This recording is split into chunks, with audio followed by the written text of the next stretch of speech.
जिस तरह से विभिन्न स्रोतों से उत्पन्न धाराएं अपना जल समुद्र में मिला देती हैं, उसी प्रकार मनुष्य द्वारा चुना हर मार्ग, चाहे अच्छा हो या बुरा, भगवान तक जाता है।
ये राजस्थान की माटी का ही तो प्रताप है, जिन्होंने हमें मीराबाई जैसा रत्न दिया, जिसने हमें कृष्ण की अनन्य भक्ति से जोड़ा।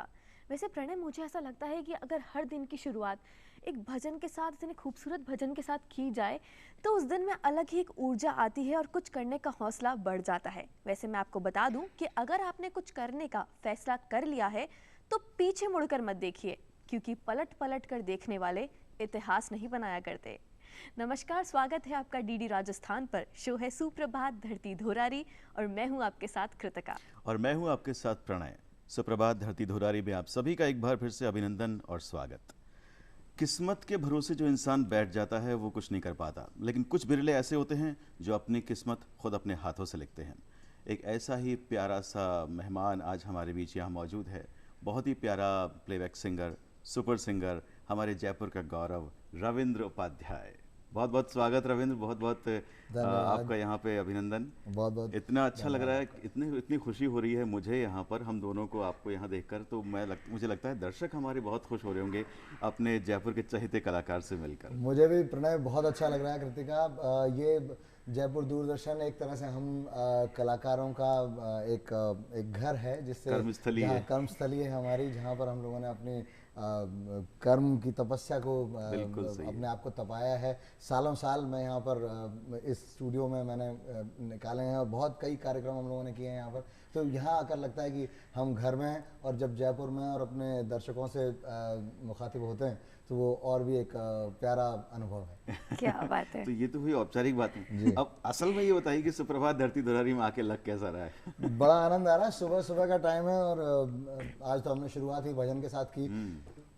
राजस्थान की धरती, धोरारी धरती तो है ही, यहाँ पर धोरे तो हैं, लेकिन सिर्फ ये सूखे धोरे ही नहीं, बहुत सारी ऐसी चीज़ें हैं, कला संस्कृति के ऐसे ऐसे उदाहरण हैं। हमारे राजस्थान ने ऐसे ऐसे रत्न दिए हैं, जिनमें एक रत्न हमारी मीराबाई जी भी थी। रस भरे धोरे हैं, ये रंगीन धोरे हैं। बिल्कुल। और यहाँ के भक्त रस, यहाँ की लोक कला, यहाँ के गीत, यहाँ का संगीत, यहाँ की भाषाएं, यहाँ का पहनावा, यहाँ का खान पान, हर चीज़ तो ऐसी है कि मतलब वो पूरी पूरी दुनिया दूर दूर तक देखने के लिए सिर्फ आते हैं लोग यहाँ राजस्थान। तो ये मैं तो हमेशा इस बात से सीना चौड़ा करके बैठा रहता हूँ कि हाँ, मैं राजस्थान का हूँ। क्या बात है, जयपुर की, राजस्थान की पूरी रंगीन सी माला पिरो दी आपने। खूबसूरत सी। अच्छा, तो रविंद्र, ये शुरुआत कैसे हुई संगीत की? प्रणय जी, ये सफ़र असल में अनजाने में ही शुरू हुआ। बहुत छोटा था मैं, शायद 7th या 8th में पढ़ता था, 11-12 साल का होऊंगा शायद। तो हमारे एक पड़ोसी थे जिनके यहाँ पे ऐसा एक पुराना बाजा हारमोनियम रखा हुआ था, बहुत पुराना, मतलब उसकी बड़ी हालत ख़राब थी, वो लीकेज बहुत ज़्यादा था, आवाज़ भी नहीं निकलती थी।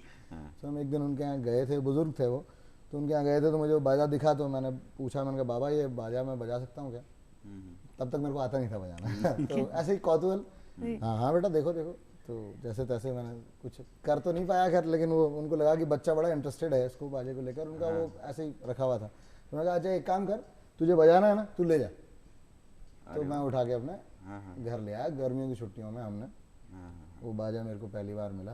तो जैसे तैसे 2-3 महीने के अंदर अंदर पता नहीं माँ सरस्वती की ऐसी कृपा थी, 2-3 महीने के अंदर अंदर मैंने कुछ धुनें निकालनी, उस पर बजाना शुरू कर दिया। और अचानक ही मतलब तो घर पे भी सब लोगों को बड़ा आश्चर्य, अच्छा धुनें सीखे बजा दिया। तो ऐसे करते करते शुरुआत इस तरह से हो गई। फिर कुछ दिन बाद मेरे को बांसुरी बजाने का शौक चढ़ा, तो वो भी था, लेकिन तब तक गाने का इतना वो नहीं था। सुर हालांकि दिमाग में था, और सुर मुझे मिला है मेरी मम्मी से। क्या बात। उनका वो बहुत ही सुरीली हैं, हालांकि उन्होंने भी कहीं क्लासिकल की कोई ऐसी खास ट्रेनिंग या इस तरह का कुछ नहीं है, लेकिन घर में भी जब अगर अच्छा सुर, मैं हमेशा मतलब पेरेंट्स से यही कहता हूँ कि बच्चों को घर में जब भी आप कुछ सुनाएं संगीत, तो मधुर सुनाएं और ऐसा सुनाएं कि जो उनको जीवन भर उनके कानों में गूंजता रहे। असल मैं ये नहीं कहता कि आजकल का संगीत संगीत नहीं है, संगीत है, लेकिन एक बेसिक चीज, अच्छी चीज उनको लगातार सुनने को मिलेगी ना घर में अगर, तो वही पाठशाला, वो जो कहते हैं ना घर घर ही पाठशाला है, तो मेरी पाठशाला उसी तरह थी। वो मैंने शुरुआत की, फिर धीरे धीरे कॉलेज में आ गए, तब तक मैं कीबोर्ड वगैरह अच्छे से बजाने लग गया था, ये सारी चीजें होती थी। दूरदर्शन पे भी मैं बहुत साल मैंने कीबोर्ड प्ले किया। तो 96 में मैं एनसीसी में था, और वहाँ पे हम लोग रिपब्लिक डे कैंप ये तो करने के लिए गए। संगीत कहाँ, एनसीसी, बिल्कुल दो पहलू हो गए। हाँ, मैं थोड़ा इस बारे में मैं तो कहूँगा मैंने अपना विद्यार्थी जीवन बहुत खुल के जिया है। कैसे जिया है? सारी एक्स्ट्रा करिकुलर एक्टिविटीज़ में मैं पार्टिसिपेट करता था, सारे सिंगिंग कॉम्पिटिशन्स में मैं जाता था, यहाँ तक कि वाद विवाद प्रतियोगिता, खेल कूद, फुटबॉल मैच, मतलब आप क्या नहीं चाहते। अब मैं मतलब खुल आराम से, और पढ़ाई लिखाई में मैं सामान्य था, बीच का सा मामला था, बहुत ज़्यादा ऐसा नहीं कि एक्सेप्शनल हो, लेकिन गुरुजन खुश रहते थे, तो बस उतना काफ़ी मेरे ख्याल से एक विद्यार्थी के लिए। बाकी तो भाई अगर आप बहुत मेधावी हैं तो आप उसमें लगे रहें, कोई उसमें कोई बात नहीं है। तो बस वो एनसीसी में मैंने पहली बार गाने पे भी ट्राई किया कि भाई चलो गाया भी जाए, बिकॉज उसमें कंपटीशन होता था, तो मैंने गाने में वो पार्टिसिपेट किया, तो हम लोग जीते, फर्स्ट प्राइज मिला हमको, राष्ट्रपति जी से अवार्ड मिला और सारा कुछ। तो हम लोग को सीना चौड़ा हो गया। और फिर क्या होता है जब आप यंग होते हैं और आपको अप्रिसिएशन मिलता है अपने दोस्तों का, सुनने वालों का, सबका, तो फिर एक नए जोश के साथ आप लग जाते हैं उसका। तो फिर उसके बाद मैंने शुरू किया, 1 साल मैंने थोड़ा अपने गायन को थोड़ा बहुत सुधारा, और 97 में जाके आकाशवाणी से अप्रूव हो गया। क्या बात है। तो मतलब पहला झंडा वहाँ गाना। बिल्कुल। भजन में मैं अप्रूव हो गया, उस कैटेगरी में, बी ग्रेड में। तो बस फिर उसके बाद चलने के लिए गाड़ी धीरे धीरे फिर मैं यहाँ पे जो अपने, क्योंकि देखिए जयपुर का एक जो माहौल है संगीत को लेकर बहुत बढ़िया है, बहुत अच्छा है। यहाँ की मैं कहता हूँ यहाँ की हवाओं में ही संगीत है। आज भी मैं देख रहा हूँ नई जनरेशन बहुत अच्छा कर रही है, बहुत सारे लड़के लड़कियाँ वो लोग तैयारी कर रहे हैं, उन्होंने अपने बैंड्स बनाए हैं और वो खूब रियाज कर रहे हैं, अच्छे से रिहर्सल करते हैं, अपने पेश करते हैं, अपनी खुद की मौलिक रचनाएं भी बनाते हैं, वो चीज़ें भी होती हैं। तो उस टाइम पे भी आज भी होते हैं कई कॉम्पिटिशन्स हैं, जैसे जयपुर में तो लोकल लेवल पे कॉम्पिटिशन, दूरदर्शन पे कई अच्छे कॉम्पिटिशन्स थे, तो वो सब कॉम्पिटिशन्स मैंने फाइट किए, और लगभग हर जगह कहीं ना कहीं किसी न किसी पोडियम पे मैं खड़ा हुआ नजर आने लग गया। तो मैं ये एक था कि भाई ठीक है, हर जगह जहाँ भी जाएंगे तो कहीं कुछ करके ही लौटेंगे। फिर राजस्थान यूनिवर्सिटी जब LLB में एडमिशन लिया मैंने, तो फिर यूनिवर्सिटी के कॉम्पिटिशन्स में लॉ कॉलेज को मैं रिप्रेजेंट करता था। तो ऐसे करते करते 2000 में फिर सारेगामा मैंने फाइट किया, वहाँ पे सेमीफाइनल तक पहुँचा। लेकिन एक चीज़ दिमाग में हमेशा से ये था कि भार मुझे प्रोफेशनल सिंगर मैं बन नहीं सकता, ऐसा मैं मानता था कि क्योंकि मैंने कोई ट्रेनिंग तो ली नहीं है, और ऐसा कोई घर में भी दूर दूर तक कोई माहौल था नहीं, सब सर्विस क्लास। मेरे फादर जुडिशल ऑफिसर थे, तो इसलिए मैंने LLB किया। अच्छा। LLB करने के बाद मैंने 2000 में रजिस्ट्रेशन हो गया मेरा, और मैं वकालत शुरू कर दी। क्या बात है, मतलब 3 तो बिल्कुल अलग। एक तो संगीत, एक NCC और एक LLB, फिर उसके बाद वकालत पे आ गया। अच्छा, इस बीच में भी ऐसा नहीं है कि वो एक अजीब भटकाव होता है, जब आप बहुत सारे घोड़ों में पैर रख देते हैं तो आपको ये नहीं पता होता कि ये घोड़ा कौन सा घोड़ा किस दिशा में जाएगा। तो आप कभी इस पे चढ़ते हो, कभी उस पे चढ़ते हो, कूद के, ये तो यही चलता रहता था दिमाग में। NCC की वजह से एक बात दिमाग में थी कि मुझे यूनिफॉर्म पहननी है, मुझे फौज में जाना। तो साहब हमने तैयारी शुरू करी CDS की, और जम के 3 बार मैंने CDS एग्जामिनेशन, UPSC का एग्ज़ाम होता है वो, और वो मैंने क्लियर किया तीनों बार, और तीनों बार मैं इंटरव्यू तक पहुंचा और आउट हो गया। तीनों सेंटर्स मैंने देखे, भोपाल, बंगलौर और अपना इलाहाबाद, तीनों SSB सेंटर्स पे मैं लेकिन वो वही था कि किस्मत को, अच्छा वहाँ पे एक बड़ी खास बात होती है कि जब फौज का इंटरव्यू आप देने के लिए जाते हैं ऑफिसर के लिए, काफ़ी बहुत लड़के आते हैं और बड़ा लंबा चौड़ा इंटरव्यू होता है। वो 3 दिन का एक प्रोसेस है पूरा, सिर्फ एक इंटरव्यू नहीं है वो, उसमें जीडी है, आपका वन ऑन वन इंटरव्यू है, ग्राउंड टास्क हैं, साइकोलॉजिकल टेस्ट हैं, दुनिया भर की चीज़ें हैं। खैर, तो जब उसमें वो रिजल्ट देते हैं तो उससे पहले वो एक बात हमेशा कहते हैं, हर बार, वो तीनों बार मैंने सुनी कि देखिए आपकी भावना बड़ी अच्छी है, आपने बड़ी अच्छी तैयारी की है, आप देश की सेवा करना चाहते हैं फौजी बन के, बड़ी अच्छी बात है, लेकिन हो सकता है कि आज आप सेलेक्ट ना हो तो आप मायूस ना होइएगा, क्योंकि हो सकता है कि जीवन में इससे ज़्यादा अच्छी अपॉर्चुनिटी आपका इंतज़ार कर रही हो। तो खैर वही बात हाँ, सच हम हो तो गई। नहीं समझ पाए कौन सी अपॉर्चुनिटी थी। 2005 में ये अपॉर्चुनिटी मेरे को मिली। हाँ। एक कंपटीशन हुआ चैनल वी सुपर सिंगर, तो सुपर सिंगर कंपटीशन में मैं ऑडिशन देने के लिए पहुंच गया। अदनान जी थे वहाँ पे, अदनान जी के वो ऑडिशन लेने यहीं जयपुर ही आए थे। अच्छा। तो कहीं गया नहीं, मतलब यहीं थे। सब यहीं पे उससे ज़्यादा प्रयास वही था ना कि मन में कि हमको इतना कुछ बड़ा थोड़ी करना है, हम तो अपना वकालत करेंगे, कुछ नौकरी वोकरी करेंगे। तो बस फिर ये ऑडिशन शुरू हुए और स्टेप बाय स्टेप मैं आगे बढ़ता गया और फाइनली ऑल इंडिया लेवल पे मैं उस कंपटीशन में जीत गया। वहाँ फिर आपका एक मंजिल का एक पहला बस कदम वो वहाँ एक शुरुआत टर्निंग हुई। पॉइंट ऐसा आया कि हाँ। उसके बाद कह सकता हूँ कि जीवन ने एक अलग रूप ले लिया।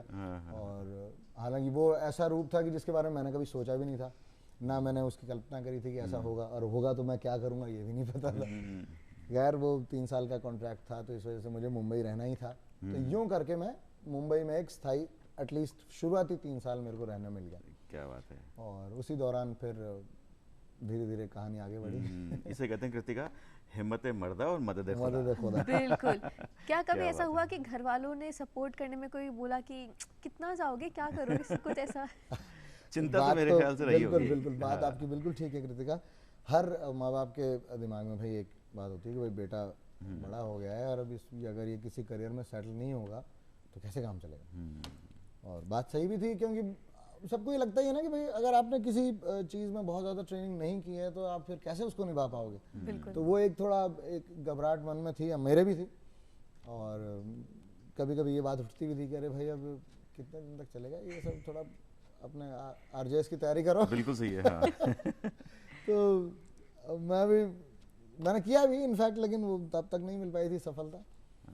और अब ये है कि अब मुझे 10 साल हो चुके हैं। दरअसल ये सफलता आपका इंतजार कर रही थी, इसलिए जी हाँ, वहां बस से पत्ता कटा। ये क्षेत्र मेरा इंतजार कर रहा था, और मुझे भी ये खुशी है इस बात की कि मैं वही काम कर रहा हूँ जो मुझे पसंद है, वही काम कर रहा हूँ जो मेरा पैशन रहा है, बचपन से पैशन रहा है मेरा। तो वो एक मन लगने वाली बात है, आप एक ऐसा काम करें जिसमें आपका मन लगे। मैं तो अभी युवाओं से भी यही कहता हूँ, जो मेरे युवा मुझे देख रहे हैं, सुन रहे हैं, युवा साथी, ज़रूरी नहीं है कि आप किसी और को फॉलो करके कि भाई वो अगर वो इंजीनियर बनने जा रहा है तो मैं इंजीनियर बनूँ, या वो वकील बनाए तो मैं वकील बन जाऊँ। कहने का मेरा मतलब ये है कि आप करें ज़रूर, एक ऐसा क्षेत्र चुनें, ऐसी प्रोफेशनल ट्रेनिंग ज़रूर लें कि जो आपको जीवन में साथ दे, आके आपको रोज़गार दे, रोज़गारोन्मुख कोई काम करें। लेकिन फिर भी अपनी रुचि का काम अगर आप अपने प्रोफेशन के रूप में कर सकें, वो मेरे ख्याल से वो बेस्ट काम होता है, और आप उसमें अच्छे रिजल्ट देते हैं। जब अपनी पसंद का काम करता है तो इंसान 24 घंटे में एक पल के लिए भी नहीं थकता है। बिल्कुल, उसको एंजॉय करता है, मतलब वो मजा आता है उसको काम वो हाँ, वो एक जीवन है, उसको जीवन जीने का मजा है। आप भी जानते हैं, हम प्रणय भाई, आज ये आपका पसंद का काम है कि आपकी आवाज इतनी मधुर है, आपका ज्ञान, भाषा पे कंट्रोल, कृतिका भी, तो आप लोगों को आप एंजॉय करते हैं अपना काम। जी बिल्कुल बिल्कुल। तो वो काम अगर करने मिल जाए जिसको आप एंजॉय करते हैं, तो मुंबई में जब वो कदम जब रखा तो पहला गाना कौन सा था जो गाया था? कुछ हो जाए वो वाला गाना जो पहली बार ये भी बड़ी जोरदार कहानी रही हाँ। कि वैसे प्लेबैक्स मिलने के लिए लोगों को सालों साल लग जाते हैं, धक्के और लग जाते हैं, उम्र निकल जाती है हाँ, उनकी उम्र काफी निकल अच्छी। जाती है। कई कलाकार जीवन पूरा अपना खपा देते हैं, और ये सही बात भी है कि हजारों लाखों कलाकार हैं वहाँ पे, और एक से एक बढ़ के कलाकार हैं, पूरे भारत भर से अच्छे कलाकार वहाँ पे आते हैं। लेकिन मुझे ये पहला मौका ये फिल्म इकबाल में मिला। अच्छा, सुभाष घई जी का प्रोडक्शन था, वाह, वाह, नागेश कपूर का निर्देशन था, और बड़ी राज अच्छी कपूर कहानी। साहब के बाद अगर कोई बड़ा शोमैन है तो सुभाष घई साहब हैं, और पहला मौका आपको उनके अंडर में मिला इस फिल्म में तो गाने का मुझे वो मिला। गाना सुनते हैं, उसके बाद फिर आपके काम की एक झलक देखेंगे हम। क्या बात है, जरूर।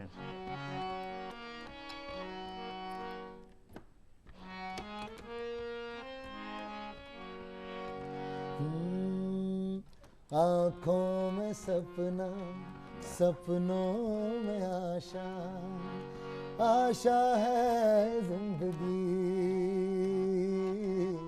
आशा है जिंदगी, हो आशा है जिंदगी। चाहत का नगमा धड़कन सुनाए, सरगम सजा के दिल आज गाए। आँखों में सपना, सपनों में आशा, आशा है जिंदगी, आशा है जिंदगी। वाह वाह वाह, क्या बात है। एक बात मैं मतलब अपने दर्शकों की तरफ से पूछना चाहता हूँ, कई लोग मुझसे ये बात करते हैं जी। वो जानना चाहते हैं कि सुपर सिंगर बनने के पहले जो रविंद्र उपाध्याय थे और सुपर सिंगर अवार्ड मिलने के बाद जो रविंद्र उपाध्याय हैं, इन दोनों में कितना अंतर है? आप बताएं, आप तो मुझे सालों से जानते हैं। मेरा मानना हमेशा प्रणय जी ये रहा है कि एक चीज़ तो आप अगर अपनी जड़ों से जुड़े रहें बिल्कुल। तो आप में एज अ पर्सन पर्सनैलिटी आपकी वही रहती है। हाँ, ये ज़रूर है कि आपके मैदान, लड़ने के मैदान अलग अलग हो सकते हैं। आप पहले किसी और मैदान में थे, फिर आप किसी और मैदान में आ जाएं, पहले आपके साथी कोई और थे, फिर साथी कोई और हो जाएं, लेकिन पर्सनैलिटी आपकी बदलती नहीं अगर आप मूल रूप से अपने आप को जड़ों से जोड़े रखते हैं। वो एक शेर भी मुझे याद आता है, मिली हवाओं में उड़ने की वो सज़ा यारो, कि मैं ज़मीन के रिश्तों से कट गया यारो। तो मैं उस तरह से हवाओं में कभी उड़ना ना मैंने चाहा, ना मैं चाहता हूँ। हाँ, ये ज़रूर है कि पर फैलाए हैं तो उड़ान भगवान देखें कब तक उड़ने का मजा तो लिया जाए, लेकिन वो सज़ा मैं कभी नहीं पाना चाहता। मैं अपनी ज़मीन से, अपने अपनी अपनी अपनी जड़ों से जुड़े रहना चाहता हूँ। तो मेरे जो पुराने साथी हैं वो सब आज तक भी, मुझे अब 10 साल हो गए लगभग जयपुर छोड़े हुए, लेकिन लगभग हर आदमी ये कहेगा कि नहीं, रविंद्र में ज़्यादा बदलाव नहीं आया। हाँ, प्रोफेशनली मैं और थोड़ा सा प्रोफेशनल हो गया हूँ, क्योंकि आप भी जानते हैं कि मुंबई की जो माया नगरी है, उस माया नगरी में कई तरह की माया जाल है। उस वहाँ जाल पे तो से हर दिन की नई शुरुआत होती है, हर दिन एक नया शुरू तो वो होता है। माया जाल जो है वो ठीक है, अच्छा है, मैं तो कहता हूँ बढ़िया है, आदमी जीवंत रहता है वहाँ पे करने को मुझे जो अंतर रोज कुछ लगा हो रहा है। पहले के रविंद्र उपाध्याय में और सुपर सिंगर रविंद्र उपाध्याय में, वो इतना सा अंतर है कि पहले तो मैं लगातार मिल लिया करता था, अब मुझे मिलने का मौका थोड़ा कम मिलता है, लेकिन अब कम मौका मिलता है तो ज्यादा मजा आता है मिलने सही बात है, वो जो चीज कम उसका लुत्फ ज्यादा होता है ना, कमी जो। तो आगे आगे बात करते हैं, पहले आपके बारे में एक छोटी सी झलक देख लेते हैं जी, और जरूर। फिर वापस लौट के आते हैं आपके जरूर पास। जरूर।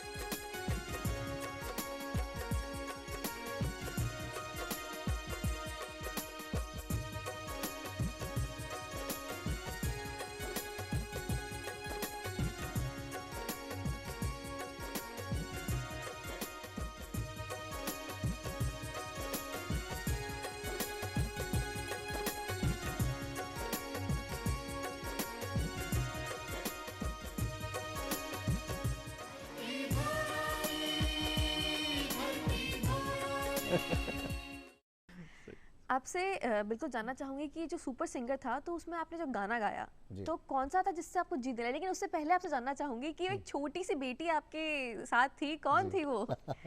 जी, वो कृतिका मेरी बिटिया थी, और जब मैं ये कंपटीशन के दौरान ही वो पैदा हुई।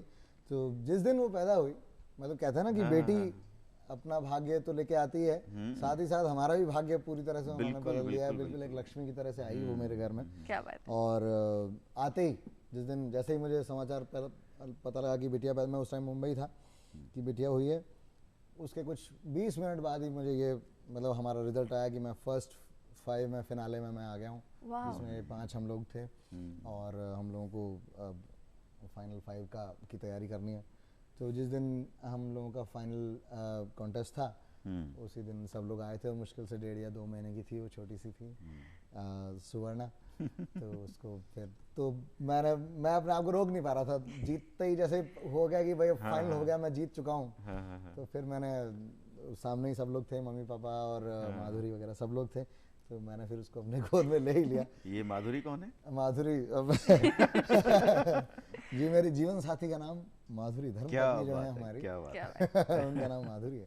मधुर बहुत खूब, बहुत खूब। बेटी सुवर्णा तो जीवन संगिनी माधुरी। जी। तो वो जो गाना पहला जो आपने गाया है सुपर सिंगर अवार्ड के लिए, वो एक बहुत बार खूबसूरत गाना था। और वो म्यूजिक डायरेक्टर संदीप चौटा जी बहुत ही जाने माने म्यूजिक डायरेक्टर तो हैं ही, बहुत साथ ही खूब, बड़े हाँ, काबिल हैं, साउथ के काबिल हैं हैं, वो, सही बात। और उनकी म्यूजिक की समझ बहुत ही अच्छी है। तो उनसे हम लोगों का सबसे पहले जो स्टूडियो जाने का मौका मिला था वो इस तरह का था कि सब पांचों सिंगर्स को एक एक गाना रिकॉर्ड करने मिला, और मुझे संदीप जी के साथ काम करने को। तो उन्होंने क्या किया कि एक दिन पहले मुझे बुलाया कि रविंद्र आओ और आपसे बात करनी है, आपके स्केल वगैरह, गाने का स्टाइल सब कुछ उन्होंने सुना, कई तरह के गाने उन्होंने मेरे से सुने, स्केल चेक किया, फिर फाइनली उन्होंने मुझे ये हलचल ये गाना दिया, और बहुत ही प्यारा कॉम्पोजिशन बनाया उन्होंने मेरे लिए।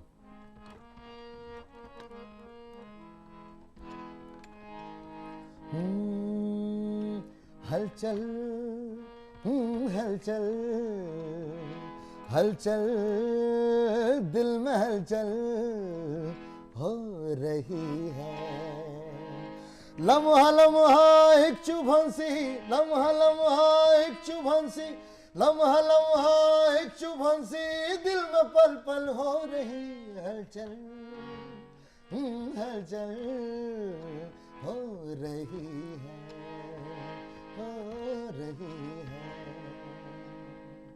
क्या बात है। इस गाने से सारे जजेस इतने इम्प्रेस हुए कि भाई अब जो नाम आ रहा है वो रविंद्र का आ रहा है। क्या कभी कोई डिफिकल्टीज आई आपको वहां तक पहुंचने में? ऐसा लगा कि नहीं मुझे शायद पता नहीं क्या हो, नहीं हो? सफर में मेरे ख्याल से इतना आसान सफर नहीं रहा होगा। बिल्कुल। सफर में धूप तो होगी, बिल्कुल। जो चल सको तो चलो, हाँ सही बात। तो धूप तो बहुत थी। सफर में धूप यूं थी कि देखिए, जैसे मेरा एक तो सबसे पहले जैसे मैंने बताया कि मेरे मन में जो एक संदेह था वो ये था कि मैं क्लासिकल मैंने बहुत ज़्यादा नहीं सीखा, लेकिन फिर दूसरी बात आती सामने कि करत करत अभ्यास के जड़मती होत सुजान। बहुत ही बढ़िया। भाई एक एकलव्य भी थे, उनको भी तो गुरु का ज्ञान नहीं मिला, लेकिन उन्होंने एक अपने दिमाग में एक मूर्त रूप लिया हुआ था कि भाई ये गुरुदेव हैं मेरे, और ये मुझे तरह तरह की विद्या सिखा रहे हैं, और सीखते चले गए। तो मेरे गुरु जो वो बॉलीवुड के सारे सिंगर्स जिनके मैं गाने गाया करता था, या मैं जो गज़लें मैं गुनगुनाया करता था, वो सब मेरे गुरु ही थे। हमारे रफ़ी साहब, जगजीत सिंह जी, या फिर किशोर दा, या फिर अभी नए सिंगर्स मिले हैं तो सुखविंदर जी, सब मैं तो सबको गुरु कहता हूँ कि भाई जिनसे जो सीखने को मिल जाए वो गुरु। उसके अलावा जयपुर में रह के कई तरह के अलग अलग जगह अलग अलग गुणीजन के पास बैठना, उनकी बात सुनना, वो कुछ बता रहे हैं तो उनसे सीख लेना, तो वो सारी चीज़ें होती ही थी। तो वो कॉन्फिडेंस थोड़ा बहुत रहा मेरे में, और डर ये लगता था कि क्योंकि बहुत अच्छे अच्छे सिंगर्स थे, बहुत काबिल सिंगर्स थे जो अच्छे से हमारे साथ जो फर्स्ट 5 यानी फिनाले में जो एक सिंगर थे नितिन श्रीवास्तव, वो तो पंडित जसराज जी के शिष्य, और मैं तो घबरा गया, मैंने कहा भाई मेरा तो कोई चांस ही नहीं है। मैं तो गया काम से, लेकिन बस वही था कि एक कोशिश मेरी ये रही कि भाई जब भी सामने जाएं, जजेस के सामने जाएं, गाएं, थोड़ा सा अपने आप को धैर्य से अपने आप को संभाल के रखो। क्या होता है कि थोड़ा हड़बड़ाहट में आदमी गड़बड़ कर जाता है, कुछ आड़े टेढ़े सुर लग जाते हैं और बस वहीं आउट हो जाता है। कोशिश यही करी मैंने कि भाई तसल्ली रख, क्या होगा क्या होगा, ज़्यादा ज़्यादा आउट हो जाओगे, दिल को समझाया। हाँ, जीवन थोड़ी खत्म हो जाएगा कि अगर इस कंपटीशन में अगर आप आगे नहीं बढ़ते, ऐसा थोड़ी है।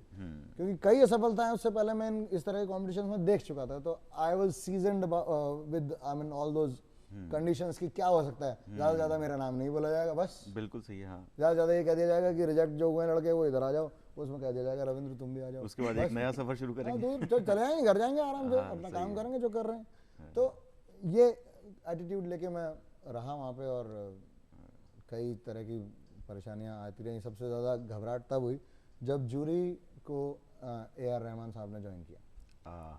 एक दिन अचानक जब हम फर्स्ट 25 में पहुँचे थे, तो एक दिन अचानक से घोषणा हुई कि साहब आज आपको एक नए जज आ रहे हैं, वो ज्वाइन करेंगे और फाइनल तक वही लेके जाएंगे। बहुत बारीक समझ के हम घबरा गए।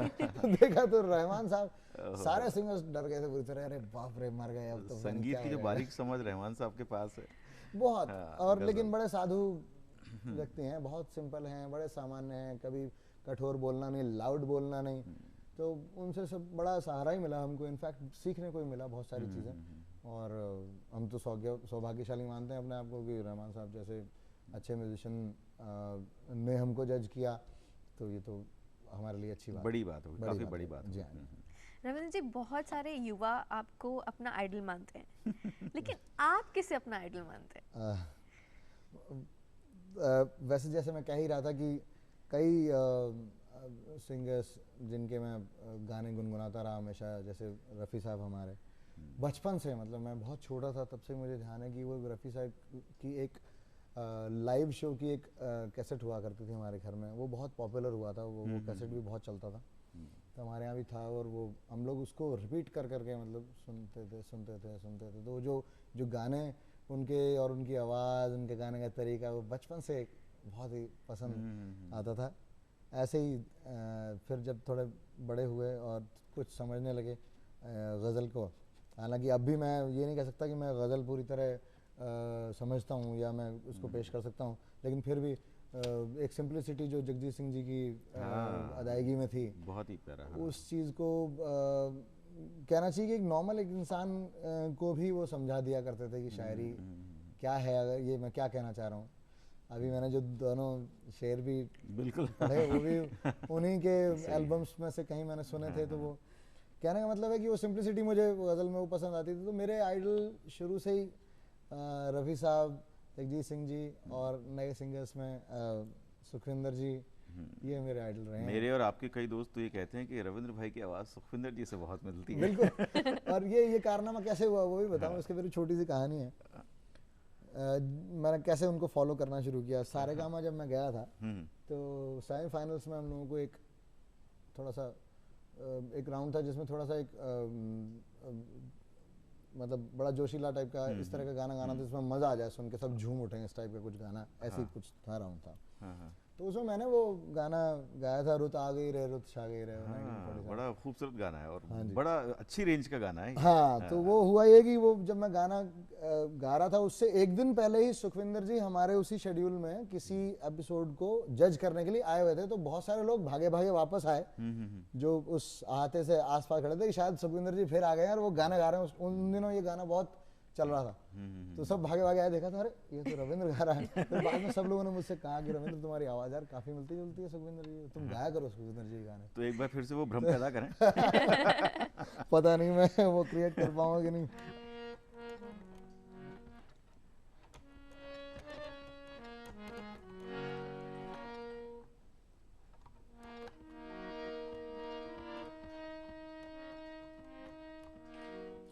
रुत आ गई रे रुत छा गई रे, रुत आ गई रे रुत छा गई रे, रुत आ गई रे रुत छा गई रे। पीली पीली सरसों फूले, पीले पीले पत्ते झूमे, पीहू पीहू पपिया बोले चल बाऊ में। हाँ धमक धमक ढोलक बाजे, छनक छनक पायल छनके, खनक खनक कंगना बोले चल बाऊ में। चुनरी जो तेरी उड़ती है उड़ जाने दे बिंदिया, जो तेरी गिरती है गिर जाने दे। रुत आ गई रे रुत छा गई रे, रुत आ गई रे रुत छा गई रे। क्या बात है, क्या बात है। तो ये जो सुपर सिंगर के बाद सफ़र शुरू हुआ वो कहाँ आगे? स्टेज शोज पे तो माशाल्लाह बड़े कमाल दिखाते हैं, तो वहाँ से शुरुआत करते हैं जी। पहला स्टेज शो उसके बाद कब आपने किया? मैंने वो पहला स्टेज शो मेरा नागपुर किया था सुपर सिंगर बनने के बाद, और वो एक कॉलेज का शो था, तो वो बड़ा अच्छा सा शो हुआ। मैंने कई दिन तक उसकी तैयारी करी, पता नहीं दुनिया भर के इधर। अच्छा, एक्सपीरियंस उतना ज़्यादा नहीं था मुझे, क्योंकि जिस तरह के शोज अब हम लोग करते हैं, मतलब उसके बाद सुपर सिंगर के बाद वो एक लार्ज स्केल स्टेज का साइज भी खूब बड़ा और दुनिया भर के टेक्निकल सपोर्ट ये वो, तो एक वो अलग नया एक्सपीरियंस था और सपोर्ट भी बहुत मिला, स्टूडेंट्स थे तो बहुत जोशीला शो रहा। हालांकि अब मैं देखता हूँ तो लाइव शोज का एक अलग अपना मज़ा होता है, मज़ा है, और वो एक अलग ही दुनिया है, अलग दुनिया, वो अलग दुनिया है, रिस्पॉन्स तुरंत मिलता है। हाँ एग्जैक्टली, बस मैं यही वो चीज़ किसी भी कलाकार को डिप्रेस कर सकती है या फिर किसी कलाकार को बहुत इम्प्रूव तुरंत ही, मतलब उसका वो जो कहते हैं ना एड्रेनलिन, वो आपको यू कैन फील दैट आपकी खून दौड़ रहा है तेजी से, बिल्कुल और सही है, आप हाँ। बस जिस तरफ वो दर्शक आपके साथ में चल रहे हैं और आप जोश के साथ उनको कई तरह के अलग अलग गाने सुना रहे हैं, आपकी हर बात मानी जा रही है, बोला हाथ उठाओ तो सब जोश का ताली उबाल बजाओ तो- कम नहीं होता, वहाँ हाँ, बढ़ता जाता है, बढ़ा बढ़ता रहता है जाता है। बिल्कुल। तो वो एक अलग ही दुनिया है, लेकिन वो दुनिया और स्टूडियोज की दुनिया हाँ, बिल्कुल एक उलट। बिल्कुल बिल्कुल सिक्के के दो पहलू हो गए। बिल्कुल, वो दूसरा पहलू, हालांकि सिक्का एक ही है, बिल्कुल सिक्का एक ही है, बस पहलू ही अलग है। बिल्कुल बिल्कुल। तो बहुत सारे कलाकार हैं ऐसे जो लाइव के माहिर हैं, और बहुत सारे कलाकार ऐसे हैं जो स्टूडियो के माहिर हैं, बिल्कुल सही है, लेकिन बिल्कुल बहुत सही। कम ऐसे हैं जो जो दोनों में studio और माहिर लाइव दोनों में एक समन्वय बना के चल पाते हैं, क्योंकि वो थोड़ा सा वो स्टूडियो में जब आप हम लोग गाते हैं तो वो बहुत नज़दीकी होती है, आपकी छोटी से छोटी गलती, छोटी से छोटी आवाज़ की कमी या अच्छाई, दोनों ही बातें हैं, सिर्फ गलती ही नहीं अच्छाई भी, वो सब सामने आती हैं। हालांकि अब टेक्निकल मामला इतना इम्प्रूव हो गया है कि आप अगर गलती कर भी लें तो सुधारने के कई मौके होते हैं आपके पास। मैं अगर अपनी पहली बात बताऊं कि जब मुझे पहली बार स्टेज पर कुछ बोलने का मौका मिला तो स्कूल का समय था, ओहो। और अच्छी खासी सर्दी थी, लेकिन मैं कांप रहा था, पसीना आ रहा था। आपका जो पहला स्टेज शो था उसमें आपकी क्या हालत थी?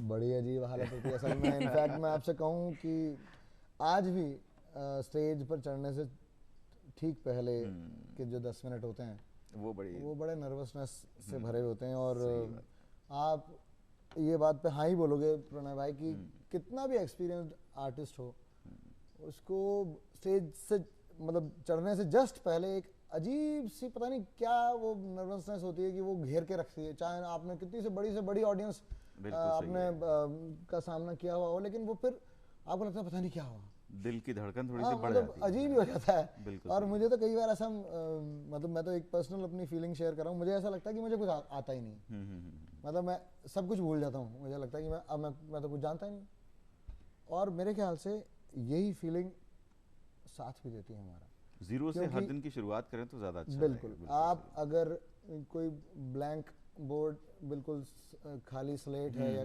काला बोर्ड है, उस पे जो लिखोगे वो बड़ा साफ साफ दिखाई देगा। बिल्कुल सही है। और वो एक नए सिरे से आप लिख सकते हो कोई भी चीज़, आपके इम्प्रोवाइजेशंस, आपकी बातचीत का तरीका, आपके इंटरेक्शन हर बार कुछ अलग होगा, वो मौलिक रहेगा, ओरिजिनल रहेगा। हाँ। अगर आप वो लिखी लिखाई स्लेट लेके जाओगे तो आप क्या करोगे, एक लिखा लिखा एक स्क्रिप्टेड शो आप पेश करोगे और करके वापस आ जाओगे। हो सकता है उस दौरान आप लोगों से उतना नहीं जुड़ पाओ, उस मामले में आप अपनी परिभाषा नहीं बना सकते। हाँ बिल्कुल सही बात है। सही है। और ये चीज़ उन्होंने, रहमान साहब ने भी कही थी हम लोगों को कि भाई जब भी स्टूडियो में जाओ आप लोग गाना गाने के लिए, तो ये सोचो पहले तो अपना आप मेडिटेट करो, बिल्कुल सही। कोशिश करो कि 10 मिनट 5 मिनट आप लोग शांत रहो और एकाग्रचित होने की कोशिश करो, और फिर दिमाग में ये भावना रखो कि यू नो नथिंग, आप कुछ नहीं जानते हैं, आप कुछ भी नहीं जानते हैं इस गाने के बारे में, आप कुछ नहीं जानते हैं कि आप किस सिचुएशन का गाना गा रहे हैं, क्या कर रहे हैं, कुछ भी नहीं। आप अपने आप को ब्लैंक करो, और उसके बाद जो इबारत लिखी जाएगी वो फ्रेश होगी,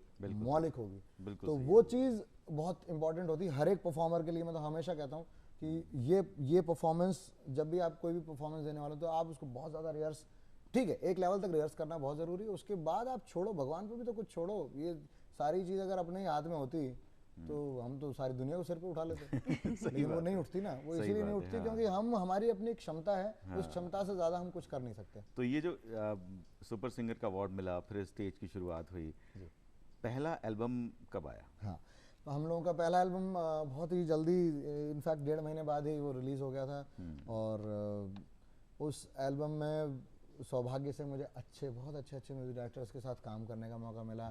जैसे मैंने बताया अपने संदीप चौटा जी, जिनका ये हलचल वाला गाना मैंने गाया था, अब्बास स्टार वाला ने लिखा था ये गाना, उसके अलावा संदेश चांडिल्य जी, और उसमें भी हमारे वो गाना भी बड़ा ही मस्ती भरा और एक उछल कूद वाला गाना था, बांके लाल अठन्नी का।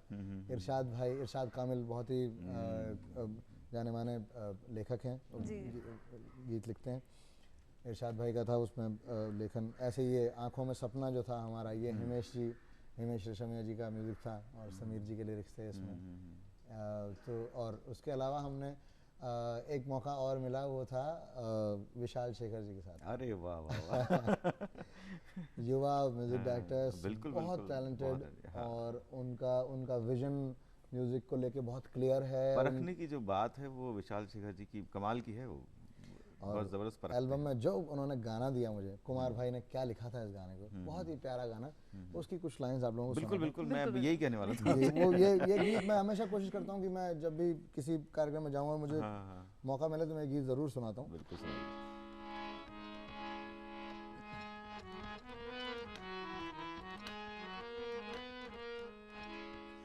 सब्र कर सब्र कर सब्र कर सब्र कर, देर है अंधेर नहीं मौला के घर। सब्र कर सब्र कर सब्र कर सब्र कर, ना बैठ उम्मीदें छोड़ के, वो तुझको देगा तोड़ के।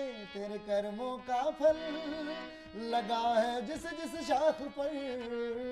सब्र कर सब्र कर सब्र कर सब्र कर, देर है अंधेर नहीं मौला के घर। सब्र कर सब्र कर।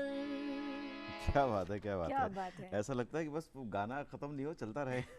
बहुत ही प्यारे बोल हैं। असल में मैं तो सबसे कहता हूँ कि सब्र करें, जो फल मिलना है वो तो हाँ, मिलेगा। कल जब हम लोग आपके बारे में बात कर रहे थे तो कृतिका ने मुझसे कहा कि जब रविंद्र सामने आ जाएंगे तो बस मैं उनको देखती रहूंगी।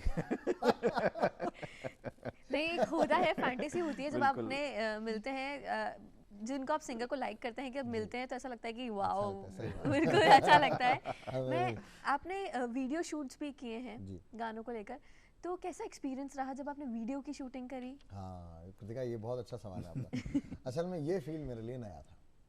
भाई बैठ के इस तरह से बाजा बजा देना, गाना, ये सब तो हम लोग करते ही आए थे। उस मतलब कैमरा से इतना डर नहीं लगता, लेकिन अब मुझे कहा जाए कैमरे के सामने डांस करो और ये गाना चल रहा है बैकग्राउंड में, उस पे लिप सिंक भी करो, हालांकि मेरा ही गाना गाया हुआ है। तो वो सबसे टेढ़ा काम होता है। और मेरा जो फर्स्ट वीडियो शूट था वो था भी बड़ा टिपिकल। वो बांकेलाल वाला गाना था, बांकेलाल अठन्नी का।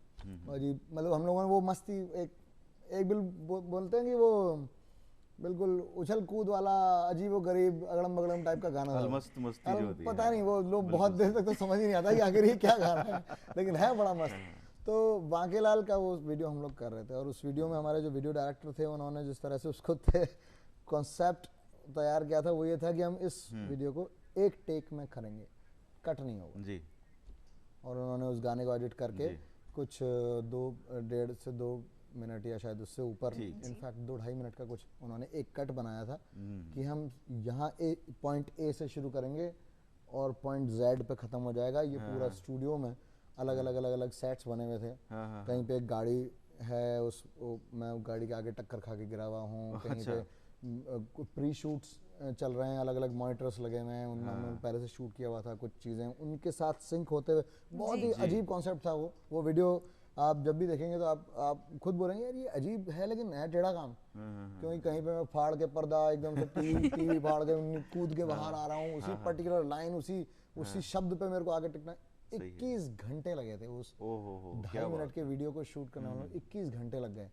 और 21 घंटे कैसे लगे कि हम लोग सुबह पहुंचे, ये सारा कॉन्सेप्ट उन्होंने मुझे बताया, पूरा सेट मुझे दिखाया। अच्छा कैमरा था, स्टैटिक नहीं था, वो कैमरा कंधों पे लदा हुआ था और वो लगातार मेरे साथ मूव कर रहा था। एक ही कैम था, 2 कैम 3 कैम कुछ नहीं। और सब कलाकार जो भी मेरे साथी कलाकार थे वो भी अपनी अपनी अलग अलग पोजीशंस पे, किसी जगह उनको मेरे साथ डांस करना है, कहीं मूविंग, ये है क्रोमा है, क्रोमा स्क्रीन मूव कर रही है मेरे साथ। क्या बात है। मतलब वो बहुत ही टेढ़ा और गजब का कॉन्सेप्ट था। डिपेंड करता है कि वो किस तरह से उसको सामने लाया जाए। तो 21 घंटे लगे साहब, हालत खराब हो गई, क्योंकि एक टेक में करना, हर बार कहीं ना कहीं सिंक होने में हल्की सी कोई गलती हो जाए, फिर वापस टेक करो। वो फिल्मिस्तान में हम लोगों ने शूट किया था और ऐसी हालत पस्त हो गई सबकी। और लेकिन वो अच्छा निकल वीडियो गया। देखने के बाद जो मजा आया होगा, बहुत जोरदार वीडियो निकल गया, थकान दूर हो गई होगी। एकदम। और आज भी जब भी हम वो वीडियो देखते हैं तो एक अलग फ्रेशनेस का एहसास होता है। अक्सर मैं ये सोचता हूँ कि जब एक इंसान यहाँ से जब वहाँ पहुँचता है तो घर में क्या तब्दीली आ जाती है? नहीं, वैसे जैसे मैंने कहा कि मैं हमेशा ज़्यादा चेंज वाली कोई ख़ास ऐसी बात नहीं है। घर भी वही है, वहीं रहते हैं, सब हम लोग संयुक्त परिवार है हमारा। मेरा छोटा भाई धीरज, मम्मी पापा, मैं मेरे परिवार के साथ, धीरज के दोनों बच्चे, मेरे दोनों बच्चे, हम लोग सब एक ही घर में रहते हैं। और वही घर का खाना, वही सब कुछ, मतलब कुछ भी ज्यादा कुछ नहीं हाँ हम बदला नहीं, ऐसा कुछ मुझे नहीं लगता कि कोई खास बदलाव। हाँ ये जरूर होता है, कई बार आने वाले, जैसे कई बार मिलने वाले आते हैं कुछ मेरी तरह वो नहीं मिल पाते। बहुत सारे हमारे दोस्त भी हैं, कुछ प्रशंसक भी हैं जो लोग वो थोड़ा इंतजार में हाँ, रहते तो हैं। वो थोड़ा सा एक जरूर माहौल, बाकी कुछ खास नहीं, सब वही सिंप्लिसिटी। और कोई कई घर बार में रविंद्र भाई ऐसा होता है ना कि जब हम किसी काम को कर रहे हैं जी। तो हमें अपना काम किसी जगह पे जाकर थोड़ा सा कठिन लगता है। हाँ हाँ हाँ कोई गाना ऐसा हुआ अब तक के सफर में जो गाने में लगा हो कि ये थोड़ा सा कठिन है? हाँ गाना, असल में एक गाना मैंने मेरा पहला तेलुगु और पहला तमिल, इनफैक्ट दोनों ही भाषाओं में मुझे ऐसा लगा कि मैंने किस पहाड़ पे चढ़ने की मैंने ठान ली बस। पहला गीत मेरा तेलुगु गीत था एक। अच्छा। और उसको वही संदीप जी का म्यूजिक था, वो बहुत इम्प्रेस थे मेरे गाने से, तो उन्होंने एक तेलुगु फिल्म के लिए मुझसे एक गीत गवाया था। तो अब जो भाषा आप नहीं जानते, ना उस भाषा का कलेवर आपको पता, ना उस भाषा के पॉज पता, और बहुत टेढ़ा काम हो जाता है वो। पहले उसको समझो, हाँ पहले समझो, पहले है क्या चीज़ ये, पहले तो सही से प्रोनाउंस करो। बिल्कुल सही है। हालांकि एक भाषा विशेषज्ञ एक थे हमारे साथ में जो मेरे को अच्छे से बता भी रहे थे कि भाई इस शब्द का ये मतलब होता है, यहाँ पे ऐसे पॉज आना चाहिए। तो वो एक बहुत ही टेढ़ा काम, एवरेस्ट चढ़ने जैसा काम था। सिर्फ एक अंतरा गाना था, मेरे को 2.5-3 घंटे लगे उस गाने में, क्योंकि कहीं ना कहीं कुछ गड़बड़ हो जाए। ऐसे ही साहब तमिल भाषा जो है वो भी अपने आप में बड़ी विचित्र भाषा है। विचित्र मतलब वो, क्योंकि आदि भाषाओं में से है हमारे भारत की, लेकिन मिठास तो हर भाषा में है। हाँ मिठास गजब की है, और कुछ उच्चारण उसमें ऐसे क्लिष्ट हैं जो हिंदी में हम लोग, जो अपनी जो बोलचाल की भाषा है, इसमें अपन लोग वो यूज तो करते नहीं। याद है, एक लाइन हो जाए? एक लाइन भी वो तेलुगु वाले गाने की तो कुछ थोड़ा सा मेरे को 2 लाइन पता नहीं, मेरे जो कुछ दर्शक हैं और उनमें से कोई अगर तेलुगु समझते हैं तो वो शायद पकड़ भी लेंगे। बाद में झगड़ा कर लेंगे वो।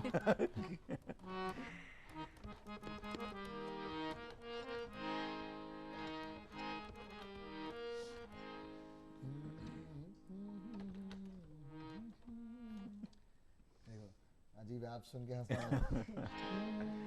నీ చక్కని వాళ్ళు బహు చక్కని వాళ్ళు అబ్బాయిల మళ్ళీ అసలున్నారు వెళ్ళు అను మనసులోన ఒకటి ఉంటే మాట ఒకటి రయ్య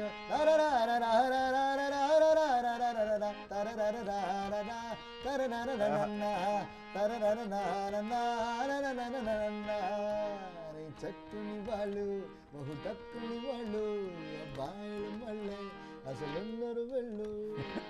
क्या बात है। मेरा मन कर रहा था कि मैं तो नाचूं। ये गाना था भी नाचने वाला, मस्ती वाला गाना था। बिल्कुल बिल्कुल बिल्कुल। रविंद्र जी, बहुत बार ऐसा हुआ होगा कि शोज के बाद आपने अपने आप को फैन से घिरा हुआ पाया होगा, कभी ऑटोग्राफ्स, कभी फोटोग्राफ्स। कैसा एक्सपीरियंस होता है वो कैसा लगता है? अच्छा है, बहुत सपने जैसा लगता है मुझे, अभी भी सपने जैसा ही लगता है। मैं क्योंकि जैसे फिल्मों में, टीवी में देखते थे ना, वे सब ऐसे घेर लेते हैं और बहुत सारे लोग आके कहते हैं साहब ऑटोग्राफ प्लीज। तो हालांकि वो अजीब सा होता है। अच्छा, मैं कोशिश ये करता हूँ कि जितने भी मेरे दोस्त आसपास हैं सबसे मिलूं जुलूं, सबसे अच्छे से नमस्ते भी करूं, और उनकी कोई फरमाइश है छोटी मोटी तो वो भी पूरी करूं। फिर कुछ लोग कहते हैं साहब फोटो लेनी है, कुछ लोग कहते हैं ऑटोग्राफ लेने हैं। तो फिर वो बहुत अच्छा, वो बड़ा टेढ़ा काम होता है। आप कितनी बार आप वो ऑटोग्राफ्स देंगे, एक के ऊपर इधर से आ रहे हैं, इधर से आ रहे हैं लोग, तो फिर मैं कहता हूँ भाई रुको, सब आराम से, मैं कहीं नहीं जा रहा हूँ, मैं यहीं हूँ, अभी 10 मिनट में यहीं पे हूँ, आप सब आराम से लेके जाएं। और कई बार कृतिका, आप मानेंगे कृतिका कि गुजरात में मैं ये भुज में वहाँ पर एक कुछ कार्यक्रम करने गया था, और वो डांडिया का उनका कार्यक्रम था, वो हो गया, बहुत से लोगों ने फोटोज ली, बहुत से लोगों ने ऑटोग्राफ्स लिए, सब हुआ। और उसके कुछ 3 या 4 साल बाद मैं उसी जगह पर फिर गया, अच्छा, शो करने के लिए। हाँ। तो साहब 1-2 ऐसे फैंस मिले जिन्होंने वो 3-4 साल पुरानी फोटोज संभाल के और रखी। मेरे ऑटोग्राफ्स वो लेके वापस आए, और उन्होंने कहा रविंद्र जी मैं तो आपसे मिला हुआ हूँ। मैंने कहा जी सॉरी, और उन्होंने कहा सर ये देखिए, अरे मैंने गजब, आपने तो बड़ी संभाल नहीं सर संभाल ये देखिए आपका ऑटोग्राफ भी रखा है और एक कसम। तो वो चीज़ें अच्छा लगता है और भगवान को मैं बार बार धन्यवाद देता हूँ कि हे भगवान आपने मुझे एक ऐसी पोजीशन पे ऐसा काम दिया है, ऐसी पोजीशन पे पहुंचाया जहाँ लोग याद तो रखते हैं कम से कम। बिल्कुल सही है, बिल्कुल। और दूसरी बात मेरे प्रोफेशन का सबसे अच्छा पहलू ये है कि मैं अपने काम से किसी का जी नहीं दुखाता, क्योंकि मेरा काम तो ऐसा है कि सबको खुश करो, बिल्कुल सही, बिल्कुल। गाना सुनाओ, प्रसन्न करो, अपने म्यूजिक से सबका एंटरटेनमेंट करो। वैसे कृतिका, हम अपने दर्शकों को बता दें कि एक गाना बहुत मेरे ख्याल से आपकी ज़िंदगी के लिए सबसे अहम रहा होगा, जो आपने आमिर खान साहब के लिए फिल्म तलाश में जो गाया है, और क्या खूब वो गाना गाया है। अब वो बिना सुने आपको जाने नहीं देंगे।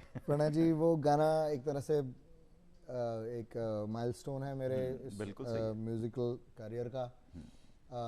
प्लेबैक्स मैंने बहुत सारे किए हैं, लेकिन ये जो लेटेस्ट प्लेबैक मुझे तलाश के लिए मिला था, एक तो वो मिलना अपने आप में थोड़ा सा टेढ़ा काम था, क्योंकि आमिर खान जी के लिए एक ऐसी बात प्रचलित है कि वो बहुत परफेक्शनिस्ट हैं, मतलब वो उनको जो दिमाग में उनका कॉन्सेप्ट है, अगर वो कोई भी काम कर रहे हैं तो उस कॉन्सेप्ट से मिलता जुलता और वैसा के वैसा ही होना चाहिए, वरना होना ही नहीं चाहिए। बिल्कुल सही है। और ये फिल्म भी कुछ इसी तरह की थी कि उसमें लीग से अलग हटके उन्होंने ये फिल्म की थी। तो ये गाना राम संपत जी ने कंपोज किया था, और वो इनफैक्ट सोना महापात्रा जो मेरे साथ में इसमें फीमेल सिंगर थी, फीमेल सिंगर, हाँ। सोना ऑलरेडी गा चुकी थी अच्छा। ये गाना, और इस गाने के मेल वॉइस के लिए मतलब वॉइसेस ढूंढी जा रही थी, तो तलाश जारी हाँ थी। जी तलाश जारी थी। तो उसी तलाश के दौरान उन्होंने मुझे भी मौका दिया। मेरे से पहले भी कई सिंगर्स ऑलरेडी इस गाने को गा चुके थे, ये मुझे बाद में पता लगा। हाँ। तो वो गाना बड़ा प्यारा सा गाना था, जावेद साहब के लिरिक्स, बिल्कुल सही। और अच्छे से ये गाना बनाया भी बड़ा अच्छा है उन्होंने, कि वो थोड़ा सा क्लासिकल का पुट है, तो इसलिए मतलब कभी भी बासी नहीं लगता है गाना, कभी आप सुने आपको फ्रेशनेस नज़र आएगी इस गाने में।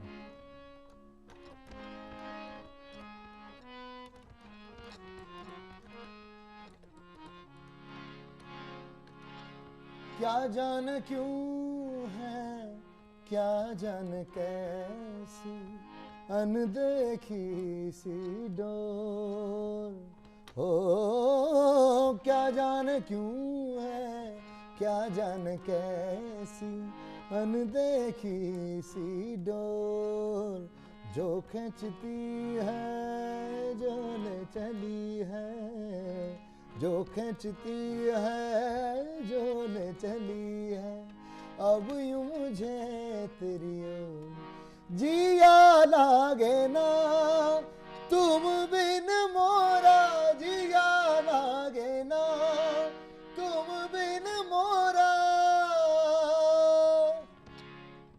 बहुत खूब, बहुत क्या खूब, बहुत बात खूब। है। इस गाने की खासियत ये है कि इसमें लो रेंज भी है और बहुत हाँ, हाई इसमें रेंज भी दोनों है। तरह से वो एक जो गायक कलाकार है उसकी अच्छी परीक्षा लेता है ये हाँ, गाना। पूरा बहुत explore- खूब, बहुत खूब। तो ये गीत तो अब वो गाना एक बार देखा जाए। जी हाँ, जो जरूर आपने वो गाया, एक दर्शकों झलक को उस एक बार गाने वो की गाना देखते हैं। बिल्कुल दिखाया बिल्कुल जाए। बिल्कुल।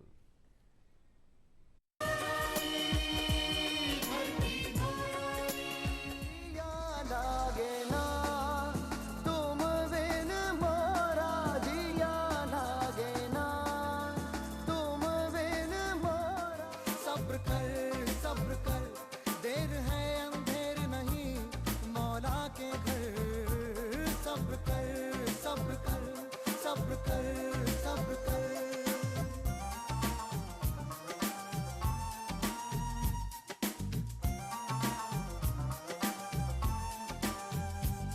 जो जब होना है तब होना है, इतनी ज्यादा फिक्र न कर।